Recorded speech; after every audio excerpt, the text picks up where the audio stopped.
ஆதியாகமம் 41 அதிகாரம். 2 வருஷம் சென்ற பின்பு பார்வோன் ஒரு சொப்பனம் கண்டான். அது என்னவென்றால், அவன் நதியண்டையிலே நின்று கொண்டிருந்தான்.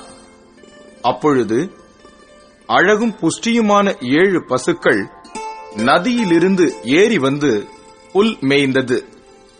அவைகளின் பின் அவலட்சணமும் கேவலமுமான வேறே 7 பசுக்கள் நதியிலிருந்து ஏறி வந்து நதி ஓரத்தில் மற்ற பசுக்கள் அண்டையிலே நின்றது. அவலட்சணமும் கேவலமுமான பசுக்கள் அழகும் புஷ்டியுமான 7 பசுக்களையும் பட்சித்து போட்டது. இப்படி பார்வோன் கண்டு விழித்துக் கொண்டான். மறுபடியும் அவன் நித்திரை செய்து 2ஆம் விசை ஒரு சொப்பனம் கண்டான். நல்ல செழுமையான 7 கதிர்கள் ஒரே தாளிலிருந்து ஓங்கி வளர்ந்தது. பின்பு சாவியானதும் கீழ்காற்றினால் தீந்ததுமான 7 கதிர்கள் முளைத்தது. சாவியான கதிர்கள் செழுமையும் நிறைமேனியுமான அந்த 7 கதிர்களையும் விழுங்கி போட்டது. அப்பொழுது பார்வோன் விழித்துக் கொண்டு அது சொப்பனம் என்று அறிந்தான். காலமே பார்வோனுடைய மனம் கலக்கம் கொண்டிருந்தது. அப்பொழுது அவன் எகிப்திலுள்ள சகல மந்திரவாதிகளையும் சகல சாஸ்திரிகளையும் அழைப்பித்து அவர்களுக்கு தன் சொப்பனத்தை சொன்னான். ஒருவராலும் அதன் அர்த்தத்தை பார்வோனுக்கு சொல்லக்கூடாமற் போயிற்று. அப்பொழுது பானபாத்திரக்காரரின் தலைவன் பார்வோனை நோக்கி, நான் செய்த குற்றம் இன்றுதான் என் நினைவில் வந்தது.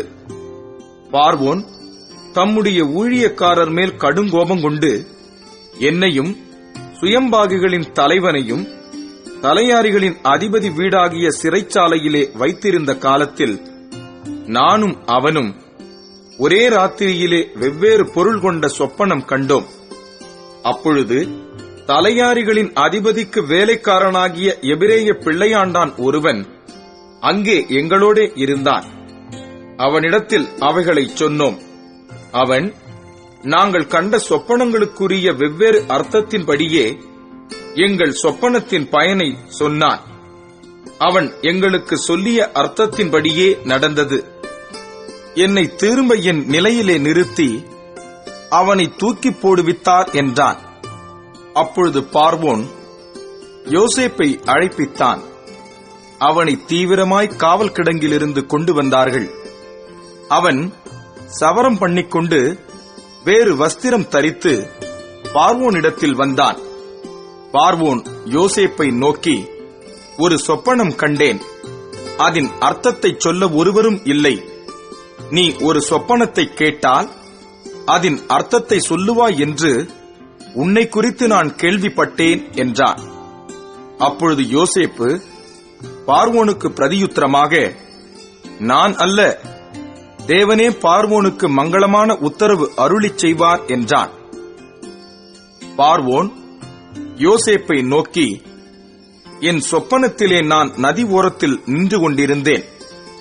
அழகும் புஷ்டியுமான 7 பசுக்கள் நதியிலிருந்து ஏறி வந்து புல் மேய்ந்தது. அவைகளின் பின் இளைத்ததும் மகா அவலட்சணமும் கேவலமுமான வேறே 7 பசுக்கள் ஏறி வந்தது. இவைகளைப் போல அவலட்சணமான பசுக்களை எகிப்து தேசமெங்கும் நான் கண்டதில்லை. கேவலமும் அவலட்சணமுமான பசுக்கள் கொழுமையான முந்தின 7 பசுக்களையும் பட்சித்து போட்டது. அவைகள் இவைகளின் வயிற்றுக்குள் போயும் வயிற்றுக்குள் போயிற்றென்று தோன்றாமல் முன் இருந்தது போலவே அவலட்சணமாய் இருந்தது. இப்படி கண்டு விழித்துக் கொண்டேன். பின்னும் நான் என் சொப்பனத்திலே நிறைமேனியுள்ள 7 நல்ல கதிர்கள் ஒரே தாளிலிருந்து ஓங்கி வளரக் கண்டேன். பின்பு சாவியானவைகளும் கீழ்காற்றினால் தீந்து பதறானவைகளுமான 7 கதிர்கள் முளைத்தது. சாவியான கதிர்கள் அந்த 7 நல்ல கதிர்களையும் விழுங்கி போட்டது. இதை மந்திரவாதிகளிடத்தில் சொன்னேன். இதன் பொருளை எனக்கு விடுவிக்கிறவன் ஒருவனும் இல்லை என்றான். அப்பொழுது யோசேப்பு பார்வோனை நோக்கி, பார்வோனின் சொப்பனம் ஒன்றுதான். தேவன் தாம் செய்யப் போகிறது இன்னதென்று பார்வோனுக்கு அறிவித்திருக்கிறார். அந்த 7 நல்ல பசுக்களும் 7 வருஷமாம். அந்த 7 நல்ல கதிர்களும் 7 வருஷமாம். சொப்பனம் ஒன்றே. அவைகளின் பின் ஏறி வந்த கேவலமும் அவலட்சணமுமான 7 பசுக்களும் 7 வருஷமாம். கீழ்காற்றினால் தீந்து சாவியான 7 கதிர்களும் 7 வருஷமாம். இவைகள் பஞ்சமுள்ள 7 வருஷமாம். பார்வோனுக்கு நான் சொல்ல வேண்டிய காரியம் இதுவே. தேவன் தாம் செய்யப் போகிறதை பார்வோனுக்கு காண்பித்திருக்கிறார். எகிப்து தேசமெங்கும் பரிபூரணமான விளைவு உண்டாயிருக்கும் 7 வருஷம் வரும். அதன் பின் பஞ்சம் உண்டாயிருக்கும் 7 வருஷம் வரும். அப்பொழுது எகிப்து தேசத்தில் அந்த பரிபூரணமெல்லாம் மறக்கப்பட்டு போம். அந்த பஞ்சம் தேசத்தை பாழாக்கும். வரப்போகிற மகா கொடுமையான பஞ்சத்தால் தேசத்தில் முன்னிருந்த பரிபூரணமெல்லாம் ஒழிந்து போம். இந்த காரியம் தேவனால் நிச்சயிக்கப்பட்டிருக்கிறது என்பதையும் தேவன் இதை சீக்கிரத்தில் செய்வார் என்பதையும் குறிக்கும் பொருட்டு இந்த சொப்பனம் பார்வோனுக்கு இரட்டித்தது. ஆகையால் விவேகமும் ஞானமும் உள்ள ஒரு மனுஷனை தேடி அவனை எகிப்து தேசத்துக்கு அதிகாரியாக பார்வோன் ஏற்படுத்துவாராக. இப்படி பார்வோன் செய்து தேசத்தின் மேல் விசாரணைக்காரரை வைத்து பரிபூரணமுள்ள 7 வருஷங்களில் எகிப்து தேசத்திலே விளையும் விளைச்சலில் 1/5 பங்கை வாங்கும்படி செய்வாராக. அவர்கள் வரப்போகிற நல்ல வருஷங்களில் விளையும் தானியங்களை எல்லாம் சேர்த்து பட்டணங்களில் ஆகாரம் உண்டாயிருக்கும்படிக்கு பார்வோனுடைய அதிகாரத்துக்குள்ளாக தானியங்களை பத்திரப்படுத்தி வைத்து வைப்பார்களாக. தேசம் பஞ்சத்தினால் அழிந்து போகாதபடிக்கு அந்த தானியம் இனி எகிப்து தேசத்தில் உண்டாகும் பஞ்சமுள்ள 7 வருஷங்களுக்காக தேசத்திற்கு ஒரு வைப்பாய் இருப்பதாக என்றான். இந்த வார்த்தை பார்வோனுடைய பார்வைக்கும் அவன் ஊழியக்காரர் எல்லாருடைய பார்வைக்கும் நன்றாய் கண்டது. அப்பொழுது பார்வோன் தன் ஊழியக்காரரை நோக்கி, தேவ ஆவியை பெற்ற இந்த மனுஷனைப் போல வேறொருவன் உண்டோ என்றான். பின்பு பார்வோன் யோசேப்பை நோக்கி, தேவன் இவை எல்லாவற்றையும் உனக்கு வெளிப்படுத்தியிருக்கிறபடியால் உன்னைப் போல விவேகமும் ஞானமும் உள்ளவன் வேறொருவனும் இல்லை. நீ என் அரமனைக்கு அதிகாரியாய் இருப்பாய். உன் வாக்கின்படியே என் ஜனங்கள் எல்லாரும் அடங்கி நடக்க கடவர்கள். சிங்காசனத்தில் மாத்திரம் உன்னிலும் நான் பெரியவனாய் இருப்பேன் என்றான். பின்னும் பார்வோன் யோசேப்பை நோக்கி, பார், எகிப்து தேசம் முழுமைக்கும் உன்னை அதிகாரியாக்கினேன் என்று சொல்லி, பார்வோன் தன் கையில் போட்டிருந்த தன் முத்திரை மோதிரத்தை கழற்றி அதை யோசேப்பின் கையிலே போட்டு மெல்லிய வஸ்திரங்களை அவனுக்கு உடுத்தி பொன் சரப்பணியை அவன் கழுத்திலே தரித்து தன்னுடைய 2ஆம் இரதத்தின் மேல் அவனை ஏற்றி தெண்டனிட்டு பணியுங்கள் என்று அவனுக்கு முன்பாக கூறுவித்து எகிப்து தேசம் முழுமைக்கும் அவனை அதிகாரியாக்கினான்.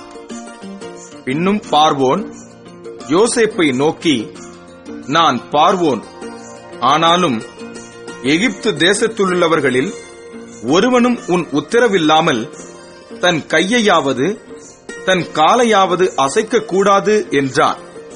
மேலும் பார்வோன் யோசேப்புக்கு சாப்நாத் பன்னேயா என்கிற பெயரையிட்டு ஓன் பட்டணத்து ஆசாரியனாகிய போத்திபிராவின் குமாரத்தியாகிய ஆஸ்நாத்தை அவனுக்கு மனைவியாக கொடுத்தான். யோசேப்பு எகிப்து தேசத்தை சுற்றி பார்க்கும்படி புறப்பட்டான். யோசேப்பு எகிப்தின் ராஜாவாகிய பார்வோனுக்கு முன்பாக நிற்கும்போது 30 வயதாயிருந்தான். யோசேப்பு பார்வோனுடைய சந்நிதியிலிருந்து புறப்பட்டு எகிப்து தேசம் எங்கும் போய் சுற்றி பார்த்தான். பரிபூரணமுள்ள 7 வருஷங்களிலும் பூமி மிகுதியான பலனை கொடுத்தது. அவ்வேழு வருஷங்களில் எகிப்து தேசத்தில் விளைந்த தானியங்களெல்லாம் அவன் சேர்த்து அந்த தானியங்களை பட்டணங்களில் கட்டி வைத்தான். அந்தந்த பட்டணத்தில் அதினதின் சுற்றுப்புறத்து தானியங்களை கட்டி வைத்தான்.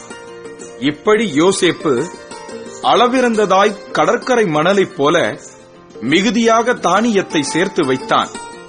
அது அளவுக்கு அடங்காததாய் இருந்தது. பஞ்சமுள்ள வருஷங்கள் வருவதற்கு முன்னே யோசேப்புக்கு 2 குமாரர் பிறந்தார்கள்.